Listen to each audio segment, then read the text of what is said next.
നമസ്കാരം. SSLC പരീക്ഷ വരികയാണ്. ഒപ്പം മറ്റ് പരീക്ഷകളും.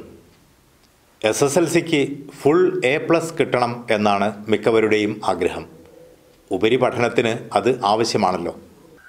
പരീക്ഷ എഴുതുമ്പോൾ ശ്രദ്ധിക്കേണ്ട ചില കാര്യങ്ങളെക്കുറിച്ചാണ് ഈ ലക്കം. മറന്നു പോകുന്നു എന്നുള്ളതാണ് പലരുടെയും പരാതി. സമയം കിട്ടുന്നില്ല എന്നുള്ളതാണ് മറ്റ് ചിലരുടെ പരാതി. സമയം കിട്ടായ്മയെക്കുറിച്ച് ആദ്യം ആലോചിക്കാം. എന്തുകൊണ്ടാണ് സമയം തികയാത്തത്? ഉദാഹരണത്തിന് ഇംഗ്ലീഷ് 80 മാർക്കിനാണ് ചോദ്യം. എഴുതാൻ കിട്ടുന്ന സമയം 2.5 മണിക്കൂർ, അതായത് 150 മിനിറ്റ്.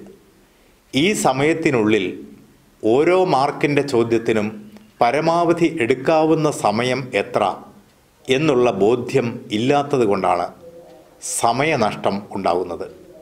5 മാർക്കിൻ്റെ ചോദ്യത്തിന് പരമാവധി 8 മിനിറ്റ് വരെ എടുക്കാം എന്നിരിക്കെ, അഥവാ അതിലൊരല്പം സമയം ബാക്കി വച്ചാൽ മാത്രമേ പിന്നീട് വായിച്ചു നോക്കാൻ സമയം കിട്ടൂ എന്നുള്ള കാര്യം കൂടി ഓർമ്മ വയ്ക്കാത്തത് കൊണ്ടാണ് പലർക്കും സമയം തികയാതെ വരുന്നത്. അതുകൊണ്ട് സമയനിഷ്ഠ പുലർത്തുന്നതിനായി മാർക്ക് സമയം അനുപാതം ശ്രദ്ധിക്കേണ്ടത് ആവശ്യമാണ്. ഓരോ പരീക്ഷയ്ക്കും മലയാളത്തിന് കിട്ടുന്നതിനേക്കാൾ കുറച്ച് സമയമേ ഇംഗ്ലീഷിന് കിട്ടൂ എന്നുള്ളതൊക്കെ എത്ര മാർക്കിനാണ് തൻ്റെ ചോദ്യങ്ങൾ എന്ന് മുൻകൂട്ടി പഴയ ചോദ്യപേപ്പർ നോക്കി മനസ്സിലാക്കിയാൽ വിദ്യാർത്ഥിക്ക് വ്യക്തമാകും. മറവിയാണ് മറ്റ് ചിലരുടെ പ്രശ്നം.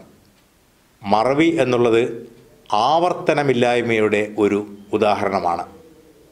പരീക്ഷയ്ക്ക് പുതിയ വിഷയങ്ങൾ പഠിക്കുമ്പോൾ പഴയ വിഷയങ്ങൾ കൂടി അതിൻ്റെ തുടർച്ചയെന്നോണം ആവർത്തിക്കുന്നത് ഇത്തരത്തിൽ ഓർമ്മയെ മെച്ചപ്പെടുത്താൻ സഹായിക്കും.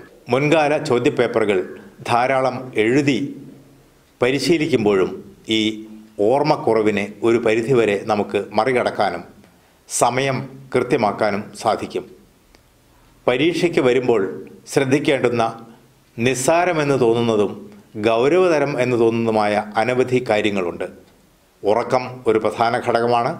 ഞാൻ എപ്പോൾ പഠിക്കണം, രാത്രി വേണോ രാവിലെ വേണോ എന്നൊക്കെയുള്ളത് ഓരോ വ്യക്തിയുടെയും സ്വഭാവ സവിശേഷതകൾക്കനുസരിച്ചാണ് തീരുമാനിക്കേണ്ടത്.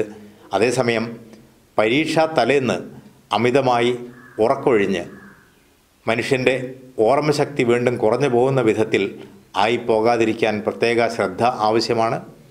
പരീക്ഷാ ഹാളിൽ എത്തിച്ചേരാൻ വൈകുന്നത് വളരെയധികം അപകടം ചെയ്യും. കാരണം ടെൻഷൻ ഇല്ലാതെ പരീക്ഷ എഴുതുന്നവർക്ക് മാത്രമേ അവനവൻ്റെ ബെസ്റ്റ് പുറത്തെടുക്കാൻ കഴിയൂ. അതിനാൽ തന്നെ പരീക്ഷാ സമയത്ത് സ്കൂളിൽ എത്തിച്ചേരുമോ എന്നുള്ള ആശങ്കയോടുകൂടി ഓടിപ്പാഞ്ഞു വരേണ്ടുന്ന അവസ്ഥ മുൻകൂട്ടി തന്നെ ഒഴിവാക്കണം. പരീക്ഷാ ഹാളിൽ ഉപയോഗിക്കേണ്ടുന്ന വസ്തുക്കൾ നേരത്തെ തന്നെ ഒരുക്കി വയ്ക്കണം. പേന പോലും ഏത് ഉപയോഗിക്കുന്നു എന്നുള്ളത് പ്രധാനമാണ്. അവനവന് പരിചിതമായ തരത്തിലുള്ള വസ്തുക്കൾ വേണം പ്രയോജനപ്പെടുത്താൻ. പോസ്റ്റ്മോർട്ടം വേണ്ട എന്നുള്ളത് ഓർക്കുക. എന്താണ് ഈ പോസ്റ്റ്മോർട്ടം? SSLCയുടെ ആദ്യ ദിവസം പരീക്ഷ എഴുതി പുറത്തു വന്ന ശേഷം എഴുതിയ ഉത്തരങ്ങളെക്കുറിച്ച് സുഹൃത്തുക്കളുമായുള്ള ചർച്ച ചിലരുടെ പതിവാണ്. ഇത് തീർച്ചയായും ഗുണം ചെയ്യില്ല. കാരണം അടുത്ത ദിവസത്തെ പരീക്ഷയെക്കുറിച്ചുള്ള ആത്മവിശ്വാസം, ഉത്സാഹം കൂടി നഷ്ടപ്പെടുത്തുകയാണ് പലരും ചെയ്യുന്നത്. Practice does not make perfect, only perfect practice make perfect എന്നൊരു ചൊല്ലുണ്ട്.